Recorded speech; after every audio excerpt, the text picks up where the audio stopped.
열왕기상 7장 1절에서 8절. 솔로몬이 자기의 궁을 13년 동안 건축하여 그 전부를 준공하니라. 저가 레바논 나무로 궁을 지었으니 장이 100규빗이요 광이 50규빗이요 고가 30규빗이라. 백향목 기둥이 4줄이요 기둥 위에 백향목 들보가 있으며 기둥 위에 있는 45개 들보를 백향목으로 덮었는데 들보는 한 줄에 15이요 또 창틀이 3줄로 있는데 창과 창이 3층으로 서로 대하였고 모든 문과 문설주를 다 큰 나무로 네모지게 만들었는데 창과 창이 3층으로 서로 대하였으며 또 기둥을 세워 낭실을 지었으니 장이 50규빗이요 광이 30규빗이며 또 기둥 앞에 한 낭실이 있고 또 그 앞에 기둥과 섬돌이 있으며 또 심판하기 위하여 보좌의 낭실 곧 재판하는 낭실을 짓고 온 마루를 백향목으로 덮었고 솔로몬의 거처할 궁은 그 낭실 뒤 다른 뜰에 있으니 그 공작이 일반이며 솔로몬이 또 그 장가든 바로의 딸을 위하여 집을 지었는데 이 낭실과 같더라. 1절을 다시 읽어보실까요? 솔로몬이 자기의 궁을 13년 동안 건축하여 그 전부를 준공하니라. 자, 여기 보면 솔로몬이 자기의 궁, 자기가 거처할 궁을 13년 동안 건축을 했다는 거예요. 오래 걸린 건가 그럼? 13년이 굉장히 오래 걸린 거죠. 그리고 열왕기상 6장 38절 한번 읽어보세요. 제11년 불월 곧 8월에 그 설계와 식양대로 전이 다 필력. 이때 전은 뭡니까? 성전을 얘기를 합니다. 읽으세요. 다 필력되었으니 솔로몬이 전을 건축한 동안이 7년이었더라. 그래서 솔로몬이 자기의 궁을 건축하는 데는 13년이 걸리고 그리고 여호와의 성전을 짓는 데는 7년이 걸렸다는 거예요. 그래서 하나님의 성전을 짓는 시간보다 솔로몬의 궁궐을 짓는 시간이 더 많이 걸렸죠, 그죠? 예. 그 이유는 뭐 간단히 말하면 그렇습니다. 그 규모가 달라요. 성전은 간단하게 한 건물 짓는 거고, 그리고 이 궁궐은 굉장히 규모도 크고, 또 하나만 있는 게 아니에요. 그 부속 건물이 굉장히 많고, 또 무슨 뭐 누구 딸한테 준다고 따로 짓고 그래가지고, 그 굉장히 그 건물 규모가 달라요. 그 다음에 열왕기상 6장 2절 또 읽어보세요. 솔로몬 왕이 여호와를 위하여 건축한 전은 장이 60규빗이요 광이 20규빗이요 고가 30규빗이며. 긴 거 30규빗 그러면 여러분 잘 이해가 안 될 거예요. 그래서 이제 그 현대 규모로 그 단위를 바꾸면 길이가 27m입니다. 이 성전이. 그리고 폭이 9m예요. 그러니까 이렇게 폭이 가로가. 그리고 높이가 13.5m예요. 그러면 높은 건가? 13.5m가 4층 정도 되는 거예요. 아, 그렇습니다. 그럼 솔로몬의 궁궐의 규모는 어떻게 되는가? 7장 2절 열왕기상. 저가 레바논 나무로 궁을 지었으니 장이 100규빗이요 광이 50규빗이요 고가 30규빗이라. 백향목 기둥이 4줄이요 기둥 위에 백향목 들보가 있으며. 솔로몬의 궁전은 길이가 45m입니다. 그리고 폭이 22.5m예요. 그리고 높이는 13.5m. 궁전이나 성전이나 높이는 똑같아요. 그런데 길이하고 넓이가 이제 그 궁궐이 이제 궁전이 훨씬 크고 넓은 겁니다. 그럼 뭐 솔로몬의 궁전은 그 본궁뿐만 아니라 그 외에도 이제 거기 딸린 건물들이 많았다고 그랬잖아요. 그래서 솔로몬의 궁궐이 더 크고 넓고 많다 보니까 시간이 더 걸릴 수밖에 없었던 거죠. 물리적으로. 근데 전에 어떤 책에 보니까 이 본문을 두고 이런 해석을 누가 해놨더라고요. 뭐라고 해석을 했냐면 하나님의 성전을 짓는 데는 7년이 걸렸다는 거예요. 근데 자기의 궁궐을 짓는 데는 무려 13년이 걸렸는데 그 이유가 뭐냐면 하나님의 집을 짓는 것보다 자기의 집을 짓는데 그만큼 열심히 적어서 그렇다는 거예요. 좀 애매하죠, 말이에요. 예. 쉽게 말하면 솔로몬이 하나님의 성전을 짓는 데는 열심을 냈기 때문에 빨리 지었고 그리고 자기의 궁을 짓는 데는 별로 열심이 없어가지고 천천히 했기 때문에 시간이 많이 걸렸다. 그런 해석을 해놨더라니까. 그래서 적용은 뭐냐? 그래서 우리도 솔로몬을 본받아서 사람의 일보다 하나님의 일을 더 급하게 해야 된다. 뭐 이렇게 적용을 해놨더라고요. 물론 내 개인의 일보다 하나님의 일을 더 먼저 생각하고 열심을 내야 된다는 말이 뭐 틀린 말은 아닙니다. 그러나 이 본문은 거기 인용할 말이 아니에요. 그건 다른 본문을 가지고 인용을 해야지. 잘못된 적용입니다. 우선 솔로몬이 자기의 궁을 짓는데 그렇게 마음이 없었던 게 아니에요. 바로 딸이 와서 대기하고 기다리고 있었잖아요. 입주하려고 빨리. 예. 근데 서두르는 입장이었어요. 그렇게 뭐 무슨 천천히 무슨 그런 입장이 아니었다고요. 바로 딸이 와서 그냥 가만히 있었겠어요. 빨리 좀 해요, 빨리. 원래 부인들은 남편한테 잘 졸르잖아요. 어떻게 이혼 여자 안 졸래? 별로 안 졸래? 아이고, 그건 희한한 부인이네. 정상적인 분들은 다 졸릅니다. 정상적인 부인들은. 기다리는 바로의 딸을 위해서라도 서두르는 입장이라, 이제 이 솔로몬은. 근데 무슨 자기 일이라 천천히 하고, 하나님 일은 빨리 했기 때문에 그렇다. 이거는 글쎄, 뭘 근거로 얘기를 했는지 좀 적용이 안 맞습니다. 여기에 대해서 하나님께서 저에게 주신 감동은 그래요. 솔로몬이 하나님의 성전을 봉헌하여 드리는데 7년이라는 기간을 드렸죠. 먼저 7년 걸렸다고 그랬으니까. 근데 하나님께서 솔로몬에게는 그 궁을 완성하는 데는 2배나 걸리는 크고 좋은 건물을 주신 거예요. 그렇게 해석하면 맞습니다. 갚아주신 거죠. 근데 7년을 드렸는데 하나님께 그 보상으로 13년에 걸리는 그런 엄청난 규모의 이제 그 궁궐을 주시는 거예요. 그래서 하나님께서 솔로몬이 하나님께 드린 것보다 훨씬 더 크게 주시고 많이 주시고 풍성하게 갚아주셨다는 거죠. 그런 감동을 주시더라고요. 그러니까 우리가 여기서도 알 수 있는 건 뭐냐면 하나님께서 우리가 뭔가 하나님께 드리면 갚아주시는데 누르고 흔들어서 넘치도록 갚아주신다는 거예요. 한번 해보겠습니다. 누르고 꽉꽉 누르고 흔들어서 넘치도록 부어주리라. 이 본문을 통해서도 우리가 뭘 알 수 있냐면 어떻게 해서든지 우리가 심은 것에 더 넘치도록 주시려는 그 주님의 마음을 읽으면 되는 거예요. 그래서 그 하나님의 그 마음이 깨달아지면 그분께 더 드리고 싶고 더 내놓고 싶고 그렇게 되는 겁니다. 11조 보세요. 11조. 그것을 드리기 전에 먼저 그분이 10분의 9를 주셨죠. 주셨으니까 드리는 거 아닌가. 11조만 생각할 게 아니라 10분의 1조를 드린다는 건 10분의 9를 주셨다는 거거든. 11조는 드릴수록 이익인 거예요. 10분의 9를 먼저 받는 겁니다. 뭐 4, 6제, 3, 7제가 아니고. 하나님께서 갚아주시는 것은요. 기본이 30배입니다. 30배면 이자가 3000%예요. 3000%. 그 이자는요. 할푼 이모사 그래가지고 이게 소수점 이하 단위로 내려가죠. 근데 30배라는 건 3000%예요. 그런 이자가 세상에 어디 있습니까? 기본이 그건데. 그래서 그것이 믿어지는 사람은 생애가 2번 있으면 2번 다 드리려고 하는 거예요. 만약에 나에게 선물 또 한 번 주신다면요. 난 더 일찍 드리고 싶어요. 그렇게 그냥 40살까지 기다릴 게 아니라 뭐 여기저기 뭐 공무원 생활하느라고 좀 늦긴 했습니다만 내가 생애를 또 주신다면 난 더 일찍 드리고 싶어요. 다른 걸 할 생각 요만큼도 없어요. 그래서 우리가 성경을 해석하고 말씀을 받을 때 중요한 건 그분의 마음을 읽는 겁니다. 그게 더 주시려고 그러시는구나. 그렇게 크게 주셨구나. 그렇게 화려하게 주셨구나. 공기가 그렇게 그 배가 걸릴 정도로 큰 건물을 주셨구나. 큰 공사는 큰 공사는 공기가 오래 걸리는 거 아니에요? 공사가 크다 그 말이에요. 맞아. 그래서 뭘 보든지 그래요. 성경을 해석할 때 우리 삶 속에서도 그분의 마음을 읽는 게 중요해요. 그걸 읽는 사람은 그렇게 잘못 나가지 않아요. 근데 그 대부분 보면 그걸 못 읽어. 그래서 현실만 자꾸 보는 거예요. 거기에 자꾸 얘기하니까 하나님의 어느 섭리를 보는 입장에서 보면 답답한 거예요, 그게. 하는 거예요, 환경만 보고 얘기를 하니까. 누가복음 15장에서 탕자의 비유가 나오죠. 그 주인공이 누굽니까? 탕자가 주인공이에요? 아니에요. 물론 사람의 관점에서 보면 그 돌아온 탕자가 뭐 주인공인지 모르겠습니다만 하나님의 시각에서 보면 하나님의 관점에서 보면 모든 것을 용서하고 기다리는 아버지. 그 마음이 이제 중점인 거예요.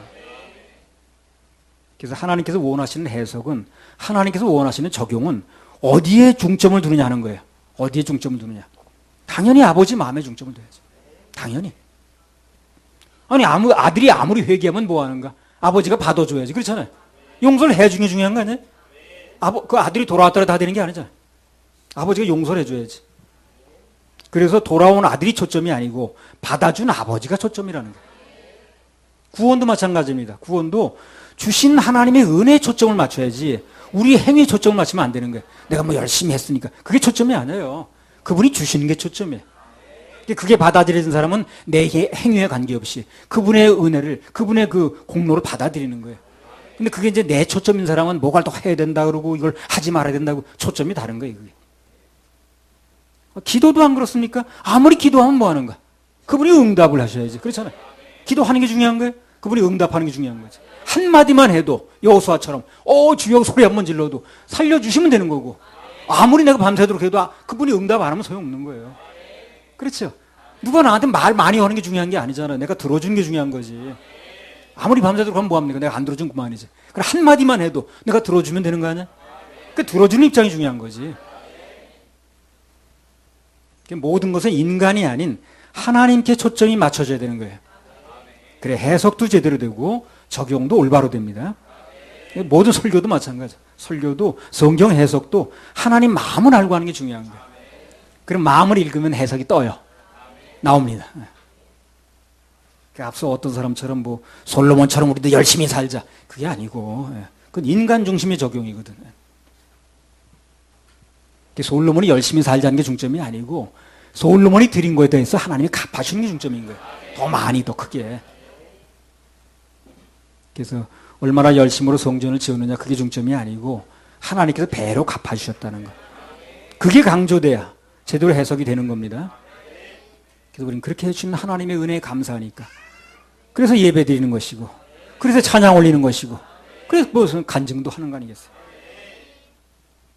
아무튼 그래서 당시 솔로몬이 자기의 궁보다 하나님의 전을 먼저 지었다는 것은 그때만 해도 솔로몬이 우선순위가 잘 돼 있었어요. 잘 돼 있었습니다. 하나님께 크게 보신 거죠. 그래 네가 급한데 그래도 내 전을 먼저 지어 바치는구나. 하나님께서는 무엇을 얼마나 받느냐가 중요한 게 아니에요. 누굴 먼저 택하느냐 중요해. 그게 중요해. 하나님께 얼마나 많이 드리느냐, 얼마나 크게 드리느냐 이게 중요한 게 아니라 누굴 먼저 택하느냐 중요한 거예요. 아마 사람도 그럴 거예요. 내게 얼마나 주느냐가 중요한 게 아니라 누굴 먼저 생각하느냐가 중요한 거죠. 내가 우선순위에 있느냐, 2순위, 3순위 밀리느냐 이게 중요한 거예요. 그래서 우리 인생도 시작부터 드리는 것이고요. 일주일의 시작도 예배부터 드리는 겁니다. 그러니까 매주 주일과 월요일 시작을 예배부터 드리는 거예요. 우리는. 자, 열왕기상 7장 1절. 솔로몬이 자기의 궁을 13년 동안 건축하여 그 전부를 준공하니라. 그래 다시 한번 강조하면 솔로몬이 앞선 6장에서 지금 7장이죠. 6장에서 먼저 7년에 걸쳐서 하나님 성전부터 지어드렸더니 하나님께서 13년 그가 심은 것에 배나 더 크고 넓게 그리고 풍성하게 갚아주셨다는 겁니다. 그래서 먼저 하나님 필요를 채워드렸더니 하나님께서 솔로몬이 자기 궁을 지을 때 갑절로 크게 공급해 주셨다. 그게 이제 해석입니다. 마태복음 6장 33절. 너희는 먼저 그의 나라와 그의 의를 구하라. 그리하면 이 모든 것을 너희에게 더하시리라. 뭘 하든지 먼저 하나님 우선으로 그분의 필요를 먼저 채우면 그러면 하나님께서 우리 걸 받으시고 그냥 말아버리는 분이 아니에요. 갚아주시되 100배로 1000배로 만배로 무한대로 갚아주십니다. 한 번에 100배로 1000배로 만배로 무한대로. 매사에 하나님 먼저 우선순위를 제대로 지키는 사람은 누구를 막론하고 누구든지 하나님께 받은 복을 오래오래 장구하게 누릴 수가 있습니다. 오래오래 누릴 수 있어요. 하나님 우선순위를 생각하는 사람은 그가 받은 복을 잘 누릴 수가 있다고요. 좋은 비결을 얘기를 하는 겁니다. 자, 그러면 솔로몬이 자기 궁전보다 하나님 전을 먼저 지었다는 건 또 뭘 말하느냐면요. 이 솔로몬이 하나님께 지었던 성전이 뭘 하는 데입니까? 거기가 제사 드리는 거, 예배 드리는 데입니다. 이게 오늘날에 적용하면 그런 거예요. 솔로몬이 그 무엇보다도 먼저 하나님께 예배를 먼저 드렸다는 거예요. 간단히 말하면 그렇습니다. 그게 하나님 마음에 좋은 거예요. 그게. 좀 되는 사람은 그분 마음을 읽고 그분이 뭘 좋아하는 그걸 맞추더라고. 사람 관계도 그렇잖아요. 내가 내 위주로 하는 게 중요한 게 아니라 그 사람이 뭘 좋아하는지. 시대의 상황은 달라도 원리는 똑같습니다. 우리가 먼저 하나님 필요인 예배를 채워드리면 그분이 예배를 받으시는 분이니까 그분이 필요는 예배예요. 돈이 필요한 분이 아니에요. 그분은요. 음식 차려놓고 잡수는 분이 아니에요. 그분이 경배 드리고 영광 올려드리는 예배가 필요한 분이거든.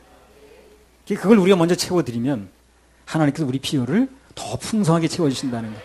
그게 뭔지, 뭐든지. 오늘 예배 오신 분들도 모든 세상 염려, 근심 다 내려놓으세요. 다 내려놓으세요. 다 내려놓으시고 하나님께 드려지는 예배에 집중하세요. 그럼 뭐가 옵니다, 거기서. 자꾸 딴 생각하지 마시고. 그럼 하나님께서 우리 인생 문제에 속히 일하십니다. 그래서 특히 지난 시간에 본 것처럼 하나님 전에 예배 드릴 때는 세상과 뭐가 잘 돼 있습니까? 방음장치가 잘 돼 있어요. 방음장치. 그래서 예배 성공하기 쉽습니다. 모든 거 다 내려놓고 오직 말씀에 집중하고 하나님 안에서 기뻐하고 그 모든 건 그분이 하시는 거예요. 그랬잖아요. 기도도 내가 하는 게 중요한 게 아니라고. 응답하시는 그분이 중요한 거지. 그렇잖아요. 예배는 하나님께서 우리에게 기회를 주시는 겁니다. 기회. 축복의 기회, 회복의 기회, 돌이킴의 기회, 치유의 기회. 기회를 주시는 거예요. 그걸 받아야죠, 예배 중에. 딴 생각하다 못 받으면 안 돼. 우리는 하나님께서 주시는 기회인데 예배가. 그걸 과소평가하면 안 돼요. 하나님께서 무슨 말씀을 주시거나 감동을 주시면 그야말로 하늘이 주신 기회니까 적용하고 받아들여야 됩니다. 그럼 좋은 일이 맞춤복으로 일어납니다. 맞춤복. 맞춤복이 일어나요.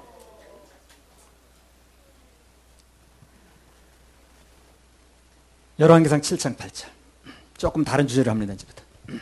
솔로몬의 거처할 궁은 그 낭실 뒤 다른 뜰에 있으니 그 공작이 일반이며 솔로몬이 또 장가든 바로의 딸을 위하여 집을 지었는데 이 낭실과 같더라. 이 낭실이라는 건 쉽게 말하면요, 다락 비슷한 거예요. 그리고 공작은 뭡니까? 공작. 무슨 공작소 옛날에 그런 거 있었죠. 내 다닌 그 직장 중에 공작소가 많았어. 공작소가 물건 만드는 거야, 한마디로. 공작소. 지금 공작소로만 하지 않았어요. 우리 어렸을 때만 해도 무슨 공작소 그런 말이 많았어요. 물건 만드는 겁니다.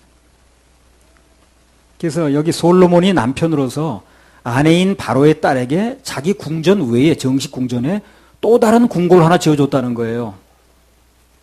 그래서 결혼하면 대부분 남자가 집을 마련하는 것 같아요. 그죠? 네. 그래서 솔로몬은 신부에게 뭘 줬습니까? 결혼 선물로.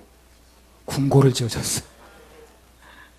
그러면 우리가 결혼하신 신랑 예수는 뭘 우리에게 주시느냐? 뭘 지어주시냐는 거예요. 솔로몬은 신부에게 결혼 선물로 궁궐을 지어주었는데 우리가 결혼하신 신랑 예수는 어떤 집을 선사하시는가 그런 얘기입니다. 솔로몬이 자기 아내인 바로의 딸을 위해서 궁을 지어줬다는데 우리 신랑 예수께서 우리를 위해서 어떤 집을 지으시는가 좀 알 필요가 있잖아요. 그렇죠? 자, 요한복음 14장 1절에 3절. 너희는 마음에 근심하지 말라. 하나님을 믿으니 또 나를 믿으라. 내 아버지 집에 거할 곳이 많도다. 그렇지 않으면 너희에게 일렀으리라. 내가 너희를 위하여 처소를 예비하러 가노니 가서 너희를 위하여 처소를 예비하면 내가 다시 와서 너희를 내게로 영접하여 나 있는 곳에 너희도 있게 그래서 우리 하리라. 하나님의 자녀들의 신앙인들의 최고의 초점은 어디입니까? 천국입니다. 그 초점에 흐리면 안 돼요. 그럼 어딘지 모르게 빗나가기 시작합니다. 거기서 근심이 들어와요. 염려가 들어옵니다. 걱정이 들어와요. 모든 초점이 천국에 모아 있어야 돼. 구원을 왜 받는 거예요? 천국 때문에 받는 거지. 그렇잖아요? 천국 들여보내준다는 구원을 받는 거지. 그게 아니면 구원이 무슨 의미가 있습니까? 그래서 천국의 초점이 모아지지 않으면 그 신앙은 잘못되기 시작해요. 여기 보면 예수님께서 너희를 위해 처소를 예비하러 가신다. 그래서 누누이 말씀드렸듯이 이 처소는 초가상간 오막사를 얘기하는 게 아니에요. 그래서 일개 인간인 이 솔로몬도 자기 신부를 위해서 뭘 짓는 거예요, 지금? 궁궐을 짓잖아요. 하물며 만왕의 왕이신 하나님께서, 만왕이 주이신 주님께서 당신 신부를 위해서 오막살이 짓겠어요? 정확한 것은 가봐야 알겠지만 조금이나마 알 수 있는 장면이 성경에 많이 나옵니다. 자, 계시록 21장 1절 2절. 천국이 없다면 무슨 소망이 있겠어요? 이 세상에 뭘 어떻게 누렸든 간에 세월은 자꾸 가고 있는데 곧 끝나는데, 그렇잖아요? 계시록 21장 1절 2절. 또 초점을 천국에 모셔야 됩니다. 천국에 모으려다 보니 구원을 받아야 되는 거예요. 천국의 초점이 안 맞으면 그 문제가 많은 거예요. 그럼 매사에 문제가 생겨요. 무슨 기쁨도 없는 거, 무슨 차이가 없는 거예요, 세상 사람들하고. 그럼 맨날 세상 사람 잘 되는 것만 신경 쓰는 거예요. 그 사람 천국 못 가는 거 생각을 안 하고. 계시록 21장 1절 2절. 또 내가 새 하늘과 새 땅을 보니 처음 하늘과 처음 땅이 없어졌고 바다도 다시 있지 않더라. 또 내가 보매 거룩한 성 새 예루살렘이 하나님께로부터 하늘에서 내려오니 그 예비한 것이 신부가 남편을 위하여 단장한 것 그러니까 같더라. 새 예루살렘 성이 내려오는데 이게 얼마나 멋있고 화려하고 좋은지 표현할 길이 없는 거예요. 이게 인간 세상의 가장 아름다움을 표현하는 말이 신부단장이거든. 그래서 2절에 보면 내가 봄에 거룩한 성 예루살렘이 하나님께로부터 하늘에서 내려오는데 그 예비한 것이 꼭 신부가 남편을 위해서 단장한 것 같더라는 거예요. 아마 여자가 그 일생에서 가장 아름답게 꾸미는 날이 신부 단장하는 날입니다. 그렇죠? 예. 그날은 조금이 잘 보이려고 막 다이어트도 하고 그러잖아요. 예. 여자가 그 일생을 통해 가장 아름답게 꾸미는 날은 신부 단장하는 날인데 방금 계시록에 보면 우리 주님께서 당신의 신부를 위해 우리입니다. 여러분 신부가 맞습니까? 예. 예. 남 얘기가 되면 안 되는 거예요. 당신의 신부를 위해서 예비하신 집이 그렇게 아름답고 그렇게 화려하고 멋지더라는 거예요. 솔로몬이 자기 그 아내에게 준 그 궁이라는 것은 재료가 아무리 좋아도 다 땅에 있는 거예요. 그거예요. 땅에 있는 거. 자, 계시록 21장 21절 한번 보세요. 땅에서 다 있는 것들입니다. 그거. 계시록 21장 21절. 그 12문은 12진주니 문마다 한 진주여 성의 길은 맑은 유리 같은 정금이더라. 신랑 예수께서 우리의 신랑 예수께서 우리의 신부인 당신의 신부인 교회에게 주시기 위해서 예비하신 성은 대문 전체가 다 진주예요. 예. 남한산성 문짝 같은 게. 예. 길 전체를 정금으로 포장했어. 강남 아무리 부자 동네도요. 도로를 정금으로 포장해놓은 데 없어요. 전 세계에 그런 동네는 없습니다. 그 땅이 없다는 거예요. 그래서 땅이 없는 거예요. 세상에 어떤 동네가 땅을 금으로 포장했습니까? 상상 초월이죠. 예. 상상 초월입니다. 그런 곳이 우리 위해서 예비되어 있는 거예요. 솔로몬이 자기 아내를 위해서 궁궐을 지어줬다는데 결혼 선물로 우리 주님은 우리 위해 결혼 선물이 그 정도가 아니라는 거예요. 정말 상상을 초월합니다. 상상 초월, 상상 초월. 장가계가 문제가 아닙니다. 정말 상상 초월입니다. 그래서 정말 주님께서 어떤 걸 해놓으셨는지 참 기대가 되고 그것이 우리 모든 초점인 거예요. 그 소망은, 그 희망은 나이가 들어도 없어지지 않아요. 오히려 더 가까워지지. 그래서 희망이 있는 거예요. 겉사람이 후패돼도 속사람이 희망이 있습니다. 이 세상은요 아무리 희망이 커도 다 지나갑니다. 세월과 함께 날아가요 전부요. 그러나 주님에 대한 소망, 그 천국에 대한 소망은 영원히 계속되는 것이고 가면 갈수록 깊어지는 것이고 거기에 걸어야 돼. 모든 걸 거기에 걸어야 됩니다. 안 그러면 흔들리는 거예요. 누구나 마찬가지입니다. 거기에 소망이 있지 않으면 다 흔들게 돼 있어요. 다 옆에 사람 보면 뭐 돌아가는 거, 세상 돌아가는 거, 저 사람이 이렇게 됐다는데 그 비교가 되고 희망이 없는 거예요. 재미가 없는 거예요. 그게 이제 우리가 지금 뭐 여기서 뭐 대강 이렇게 될 것이다라고 상상을 해봅니다만 그 상상을 초월합니다. 그래서 하나님께서 우리를 위해서 당신이 사랑하시는 자를 위해서 예비하신 건 우리 머리를 생각지도 못하고 눈으로 보지도 못하고 마음으로 깨닫지도 못한 말이 그 말이에요. 상상이 안 되는 거예요. 우리 지금 우리 어렸을 때만 해도 한 10년 전만 해도 그렇죠. 한 10년 전만 해도 이 스마트폰 이런 거 상상이나 했습니까? 그 전화기 한 통으로 무슨 전화되고 사진 찍고 전송하고 상상이나 했겠냐고. 근데 그런 일이 벌어지잖아요 지금. 그래서 천국 가면은 정말 이 상상을 초월한 일이 벌어집니다. 마음만 가져도 그냥 막 연결이 되고 그때는요 영어 독일어가 몰랐대. 그냥 마음으로 통하는데 뭐 이심전심 다 땅에서 고생하는 거야 지금. 자 그럼 새 예루살렘 성에서 우린 영혼들은 뭘 하고 지내는가? 계시록 22장 1절에서 5절. 그가 수정같이 맑은 생명수의 강을 내게 보이니 하나님과 및 어린 양의 보호자로부터 나서 길 가운데로 흐르더라. 강 좌우에 생명나무가 있어 12가지 실과를 맺히되 달마다 그 실과를 맺히고 그 나무 잎사귀들은 만국을 소성하기 위하여 있더라. 다시 저주가 없으며 하나님과 그 어린 양의 보호자가 그 가운데 있으리니 그의 종들이 그를 섬기며 그의 얼굴을 볼 터이요 그의 이름도 저희 이마에 있으리라. 다시 밤이 없겠고 등불과 햇빛이 쓸데없으니 이는 주 하나님이 저희에게 비추심이라. 저희가 세세토록 왕노릇하리로다. 아멘. 아멘. 예. 저희가 세세토록 왕노릇하리로다. 그 5년 동안 왕노릇하는 것도 그렇게 애를 쓰고 뭐 날치는데 세세토록. 예. 우린 거기서 시절을 쫓아 달마다 맺히는 12가지 생명과를 먹으면서 영원토록 세세토록 왕노릇하고 지내는 거예요. 우리 어렸을 때 우리 아버지가 그 옛날 얘기 많이 해주셨거든요. 그 얘기 중에 어디 가니까 뭐 생명 무슨 뭐 과일이 열렸는데 먹으니까 할아버지가 새신랑 됐구만 그런 얘기 했거든. 예. 근데 야, 그게 꿈 같은 얘기가 있더라고 이 성경에 정말. 예.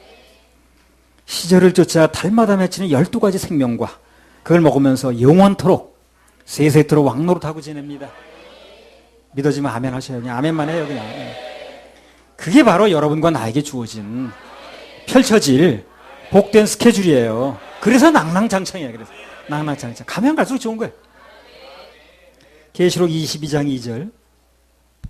길 가운데로 흐르더라. 강 좌우에 생명나무가 있어 12가지 실과를 맺히되 달마다 그 실과를 맺히고 그 나무 잎사귀들은 만국을 소성하기 위하여 있더라. 예.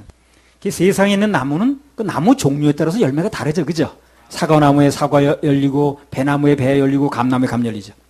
근데 천국에서는요. 한 나무에서 달마다 과일이 다른 게 열리는 거예요. 그게 특이합니다. 예. 한 나무에서 나무는 한 나무인데 열매가 달리 열린다는 거예요. 그것도 가봐야 알아요. 지금 상상이 안 됩니다. 그 어떻게 그렇게 되는지. 물론 그곳의 과일은 농약 주지 않습니다. 화학 비료 쓰지 않습니다. 요즘 사람들 되게 좋아하는 유기농입니다. 무공해입니다. 당연히 미세먼지 없어요 여기는. 여기서는 우리 미세먼지 때문에 해먹는데 거기 가면 미세먼지 없어요. 영원토록 그런 거 없는 데서 합니다. 모든 초점을 거기 모아야 되는 거예요. 땅에서 좋으면 얼마나 좋고 나쁘면 얼마나 나쁘겠어요. 그 예루살렘 성에서는 새 예루살렘 성에서는 그 성전 솔로몬 성전에서는 그 바다가 그 물적이 그 받아놓은 통이에요. 그렇게 해서 물을 먹었는데 새 예루살렘 성에서는 물이 어떻게 공급되는가? 거기는 지금 우리가 먹는 수돗물이 아닙니다. 계시록 22장 1절 2절. 이게 다 사랑하는 신부를 위해서 교회가 신부인데 교회를 위해서 예수님이 해놓으신 걸 얘기를 하는 거예요. 계시록 22장 1절 2절. 또 저가 수정같이 맑은 생명수의 강을 내게 보이니 하나님과 및 어린 양의 보호자로부터 나서 길 가운데로 흐르더라. 강 좌우에 생명나무가 있어 12가지 실과를 맺히되 달마다 그 실과를 맺히고 그 나무 잎사귀들은 만국을 소성하기 위하여 있더라. 새 예루살렘 성은 물탱크에 물을 받아놓고 먹는 게 아니에요. 지금 모든 수물은 정수장인가 배수장 물을 받아놓죠. 그래가지고 내보내죠. 정수장에 받아놔서 배수장에 내보내죠. 근데 여긴 그렇게 하는 게 아니에요. 물탱크에 물을 받아놓고 공급하는 게 아니라 보호자로부터 생명강이 흘러요. 그 물을 먹고 사는 거예요. 영원토록 마르지 않은 생수. 가뭄 그런 건 필요 없어요. 그 물을 먹으면 늙지 않아. 죽지도 않아. 영원히 사는 거예요. 그런 걸 먹는 거예요, 우리가 앞으로. 앞으로 천국 생활이 그런 거기 때문에 로마서 8장 18절에 보면 생각건대 현재의 고난은 장차 우리에게 나타날 영광과 좋게 비교할 수 없다. 그렇게 얘기를 하는 거예요. 이 말이 참 의미 있는 말이에요, 이게. 지금 이 세상에 있는 거 가지고는 앞으로 천국 생활을 비교할 수가 없다는 거예요. 이 세상에 정확한 비교 대상이 없는 거예요, 그런 게. 정금으로 포장한 길도 없잖아요, 세상에. 진주로 만든 대문도 없잖아요. 그거 자체가 비교가 안 되는 거예요, 벌써. 할렐루야. 우리를 위해서 가장 좋은 건 예비하신 신랑 예수님께 감사의 박수. 이번 주에도 말씀 속에 또 임재 속에 그 신랑과 교제하시기 바랍니다. 그럼 최고 행복한 시간이 될 거예요. 그밖에 없어요. 우리 이게 기쁨이라는 게, 우리 이제 소망이라는 게 거기 외에 뭐가 있겠어요? 세상에 뭘 걸고 소망을 갖겠어요? 그건 내 마음대로 되지도 않고 됐다 한들 내 손이 그 오래 있지도 않는데. 대천에서 무슨 예식장인가 거기 이제 그 장소를 빌려서 집회했거든요. 근데 예식장 그 여주인이라는 사람이 그걸 나와서 간증하는 거예요. 간증의 자랑이지 이제. 내가 어떤 사람이냐면요, 우리 남편이 결혼 선물로 자동차 사줬다고 그랬지 그때. 자동차 사줬다고. 그 당시에 자동차가 어떤 건 줄 아시냐고 하면서 그 옛날에 자기 젊었을 때 그 남편이 결혼 선물이야 뭐야 생일 선물이야. 무슨 선물로다가 자동차 사줬대. 그래가지고 그걸 참 얘기하더라고. 그러니까 내가 주로 이런 사람이라 그거야 이제 한마디로. 아이고 나 그 얘기 듣는 순간 아니 우리 신랑은 천국을 주시는데 무슨 얘기야 지금. 그거나 봐도 생각하지. 그 자동차 벌써 언제 없어졌는데 옛날에 끄집어내가지고 얘기를 하더라고. 자동차를 난 선물을 받은 사람이라고. 그 시대에 여러분 자동차가 어떤 거 줄 아시냐고 하면서 그냥 한참 장황하게 설명하더라고. 꼭 한마디 할 게 있다고 나오더니. 우리는요, 자동차가 문제가 아니야. 구름 타고 다녀, 우리는. 자동차, 부산 가는데 몇 시간씩 걸리는 그런 거 아니에요. 그냥 그거 탔다 하면 그냥 막 눈 깜짝할 사이 그냥 막 왔다 다녀. 그런 거 타고 다녀. 또 고장도 안 나고 기름도 안 나고 떨어지지도 않고. 상상 초월입니다, 정말. 상상 초월. 그래서 천국 가서 하루만 살면 이 세상에 모든 고생했던 거 하루만 보상된다니까요. 그런 거 안 그러면 가보세요, 이제. 열왕기상 7장 13절 14절. 세상 부러워할 게 없다는 거예요. 그래서. 세상이 우리를 부러워해야 돼. 몰라서 그렇지. 솔로몬 왕이 보내어 히람을 두로에서 데려오니 저는 납달리 지파 과부의 아들이요. 잘못되는 사람을 보세요. 전부 초점이 천국이 아니지. 빗나가는 사람 누구를 막론하면 보세요. 나 자신을 비춰봐도 되고 내가 뭔가 빗나가고 있다 하는 사람은 틀림없이 초점이 천국이 아닙니다. 딴 데 빗나가 있어요. 뭔가는 다른 게 와 있는 거예요. 그러니까 기쁨이 없는 거예요. 열왕기상 7장 13절 14절. 저는 납달리 지파 과부의 아들이요 그 아비는 두로 사람이니 노점장이라. 이 히람은 모든 논일에 지혜와 청명과 재능이 구비한 자더니 솔로몬 왕에게 와서 그 모든 공작을 하니라. 여기 보면 솔로몬이 그 궁궐과 성전의 모든 기구를 만드는데 기구가 굉장히 많겠죠. 그 당시에 기계로 찍어내는 게 아니거든요. 기구를 만드는데 놋점장이가 뭐냐면 놋 기술 전문가라 그 말이에요. 그래서 그 히람이라는 사람을 이제 불러왔다는 거예요. 그 왕의 이름은 후람이고 아까 저 기술자 이름은 히람이야. 이 히람이라는 사람이 집안이 좀 복잡합니다. 역대하 2장 13절 14절 한번 읽어보세요. 이 지금 우리 열왕기 상 몇 장 하는 거예요? 7장의 주인공이 단지 이 히람이에요. 51절까지 나와 이 사람 얘기가. 읽어보세요. 내가 이제 공교하고 청명한 사람을 보내오니 전에 내붙인 후람에게 속하였던 자라. 이 사람은 단의 여자 중 한 여인의 아들이요 그 아비는 두로 사람이라. 능히 금은동 철과 돌과 나무와 청색 홍색 실과 가는 배로 일을 잘하며 또 모든 아로 새기는 일에 익숙하고 모든 기묘한 식양에 능한 자니. 하고 기묘한 식양들이 있는데 그걸 아주 능하게 잘하는 거예요. 손재주가 있는 거예요, 이 사람이. 예. 당신의 공교한 공장과 당신의 부친 내주 다윗의 공교한 공장과 함께 일하게 하소서. 예. 그래서 두로왕이 히람이라는 기술자를 보내면서 간단하게 소개를 하는 거야. 이 사람이 어떤 사람이라는 걸. 근데 그 사람 말에 의하면 단의 여자 중에 여인의 아들이라는 거예요. 그리고 그 아비는 두로 사람이라고 그랬어요. 그리고 오늘 본문에는 또 그를 납달리 지파 과부의 아들이라고 그랬거든. 그러니까 이제 이렇게 된 거예요. 히람의 모친이 처음에는 납달리 지파의 아무개하고 결혼을 한 거예요. 이름은 안 나왔지만.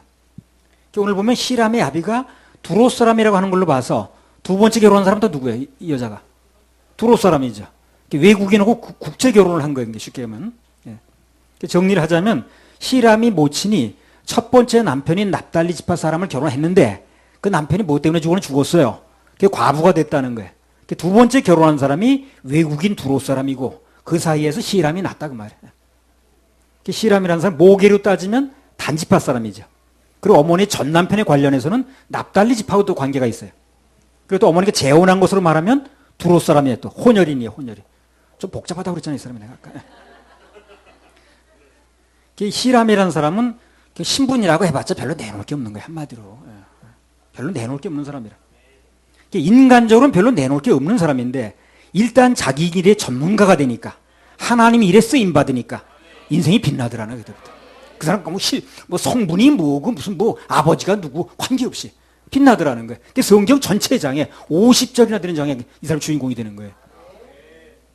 그 뒤에 50절까지 보게 되면 전부 그가 만든 작품 얘기라 그게. 히람이 뭘 만들었고 그 작품 얘기 쭉 나와요. 수직상승입니다. 유명 인사 됐어요. 수직상승. 이런 거 보면서 우리가 알 수 있는 건 어떤 인생이 됐든 간에 그 사람이 뭐가 됐든 간에 하나님께 쓰임 받으면 명성을 얻어요. 신분도 수직 상승합니다. 누구나 그렇게 되는 거예요. 열왕기상 7장 40절. 히람이 또 물두멍과 부삽과 대접들을 만들었더라. 이와 같이 히람이 솔로몬 왕을 위하여 여호와의 전에 모든 일을 마쳤으니. 보세요. 모든 것은 히람의 손끝에서 만들어지고 히람의 손끝에서 맞춰졌다는 거죠. 성경이 그걸 증언하잖아 지금. 얼마나 중요한 사람이 된 겁니까 이 사람. 그래서 그의 작품이 그가 만들어 놓은 작품이 솔로몬 성전이 있는 동안 무려 500년간이나 유지됐어요. 그런 작품이.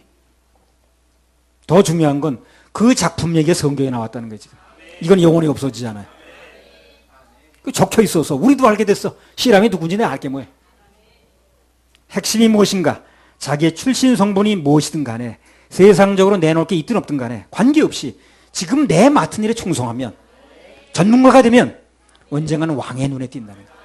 왕의 눈에 띄어요. 오늘도 이 왕의 눈에 띄었으니까 이 사람이 좀 픽업된 거거든. 그래서 왕의 눈에 띄기만 하면 그때부터는 귀한 사명의 주인공이 됩니다.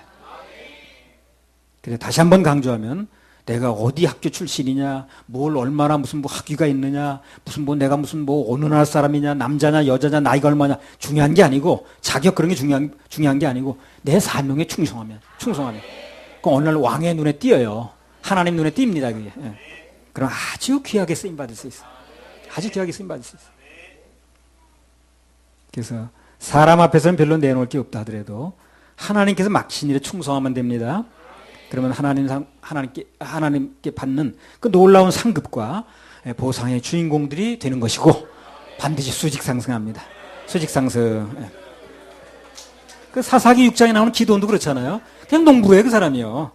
근데 농사일을 열심히 하는 거야, 이 사람이. 그러니까 하나님께서 보시고, 야, 이 사람 열심히 하는 성향이니까 내 일을 시켜도 잘하겠다. 이렇게 되니까 맡기는 거 아니야. 그래 대부분 그 사람 뭐 됩니까? 큰 용사가 되는 큰 용사. 사회적으로도 마찬가지야, 사회적으로도. 그래서 자기 일에 충성하라 자꾸 얘기를 하는 거예요. 사회적으로도요, 자기 일에 충성을 다하고 전문가가 되면, 그러면 언젠가는 반드시 명성을 얻어요. 칭찬받는 날이 옵니다. 그 전에 방송에 보니까 뭐 생활의 달인, 요즘에 그런 프로 없대. 거기 보니까 전부 자기 분야의 전문가들이 나오더라고. 어떤 사람은 돈가스 전문가인데, 돈가스를 50조각을 갖다 놔서 얻다가 정말 다른 사람이 만든 거야. 그리고 눈 감고 자기가 만든 거 맞히기. 그 쉬운 일이 아니잖아요. 돈가스를 50조각을 갖다 놨는데 그 50개가 정말 만든 사람이 다른 거야. 그 중에서 당신이 만든 거 골라내라는 거야. 눈 감고 막 섞어놨지. 근데 딱 그런데 이게 내 거라고 그러더라고. 48번째. 근데 그 사람 걸 맞히더라고. 그러니까 이 사람이 막 그냥 전문가가 되니까 아는 거야. 그 방송 나오면서 그 집에요. 문딜 틈이 없는 거야. 뭐 받을 틈이 없는 거야. 그러니까 자기 분야의 전문가가 되면 어떻게 되는 거야? 그 사람 뜨는 거야. 뜨는 거야. 어떤 또 사람은 기와 있는 사람인데 눈 감고도 탁 집어 던지면 고제 딱 떨어져. 그래가지고 그 PD가 뒤에다가 이렇게 좀 농구 골대가 만들고 뒤로 던지기. 눈 감고 정확하게 들어가는 거야. 그 사람 부를까요? 안 부를까요? 부르죠. 어떤 또 일식집 칼잡이는 눈 감고 이 양파를 쓰는데 무릎에 대고 쓸어 이렇게 무릎에. 그러면 잘못 조금만 하면 살비겠죠, 그죠? 정확히 살 닿기 전에 끝나야 되는 거야. 기가 막히게 빨리 쓸어. 그 양파를.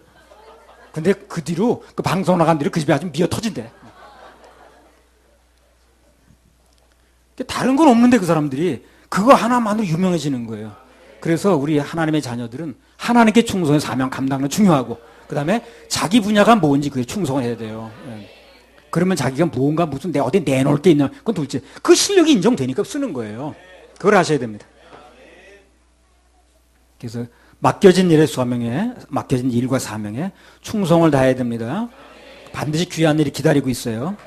나도 전에 그래요. 그냥 빠지지 않고 그 충실한 것밖에 없어요. 그 자리에 늘 있었고 난 빠지지 않았고 들어갔다 나갔다 하지 않았고 늘 필요할 때 그 자리에 있었어요.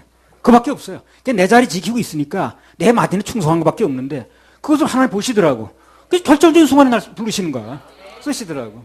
내가 뭐 나서가지고 하겠다고 그런 거 아니야. 근데 나는 그 자리에 있었어 그냥. 그 사람들 뭐 이렇고 저렇고 왔다 갔다 할 때 난 무조건 그 자리 지킨 거야. 그랬더니 하나님께 그걸 보시고 하나님께 내게 일을 맡기신 거야. 맡기시면 되는 거지 뭘 그래. 할렐루야. 우리 귀하게 쓰실 하나님께 영광의 박수 올려드려요. 자, 한 말씀만 더 헤드를 위해서 또 하겠습니다. 열왕기상 7장 13절 14절. 솔로몬 왕이 보내어 히람을 두로에서 데려오니 저는 납달리 지파 과부의 아들이요 그 아비는 두로 사람이니 노점장이라. 이 히람은 모든 논일에 지혜와 총명과 재능이 구비한 자더니 솔로몬 왕에게 와서 그 모든 공작을 하니라. 그래서 우리 하나님의 자녀들은 특히 우리 서울교회 성도들은 자기가 뭘 하고 있든지 그 일에 아주 충성을 다해야 됩니다. 누구보다 못지않게 일해야 됩니다. 그러면 길은 열리게 되어 있습니다. 그래 하나님 맡겨주시는 충성을 해야 됩니다. 그게 많이 생기고 누가 알아주고 관계없이 하나님이 알아주면 되는 거 아니에요? 그 내가 앞에서 찬양팀만 너 앞에 앉았을 때 누가 알아준 거 아니에요? 그럼 나는 하나님께 드린 찬양이니까 늘 자리 지킨 거예요. 늦지 않고 나는 빠지지 않고 일찍 가지 않고 그거밖에 한 게 없어요.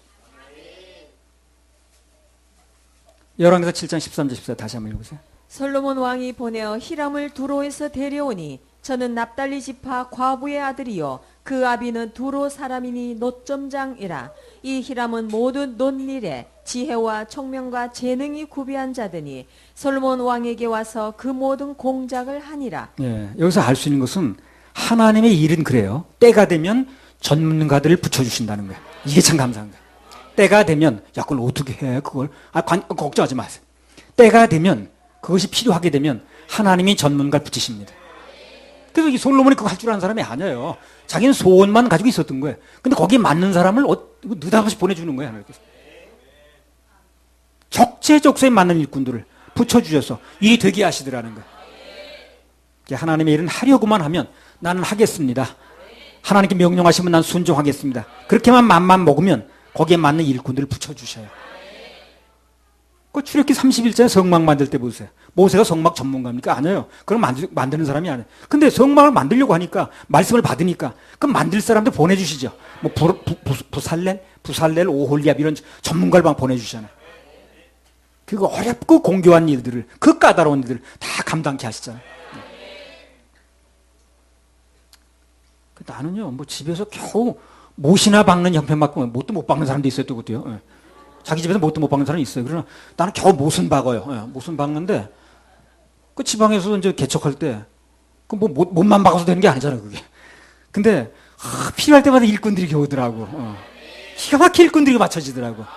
그 이경군가 그 사람도 그것도 하여튼 뭐 기술자인데 하여튼 딱 맞는 길자가 오는 거야. 난 스마트폰에 컴퓨터 제대로 잘 못 다뤄요. 워드나 치는 정도에. 근데 돕는 천사들 붙여줘서 다 일이 진행되게 하잖아요.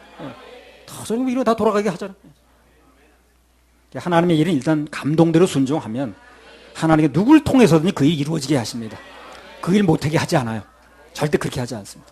반드시 하나님께서 어떤 일꾼을 붙여서 누군가의 감동을 줘서 일하게 하십니다. 그러니까 틀림없습니다. 오늘도 외국에서까지 일꾼이 오는 거 보세요. 두로왕이 뭐가 답답하다고 보내는지 나 모르겠네. 하나님이 성전 짓겠다고 그러니 보내주는 거예요, 이렇게. 재료까지 해가지고. 앞으로도 하나님께 대한 예배에 성공하고 꾸준히 사명 감당하면 더 좋은 일꾼 많이 보내주십니다. 할렐루야. 그렇게 하실래 하나님께 박수 올려드립니다.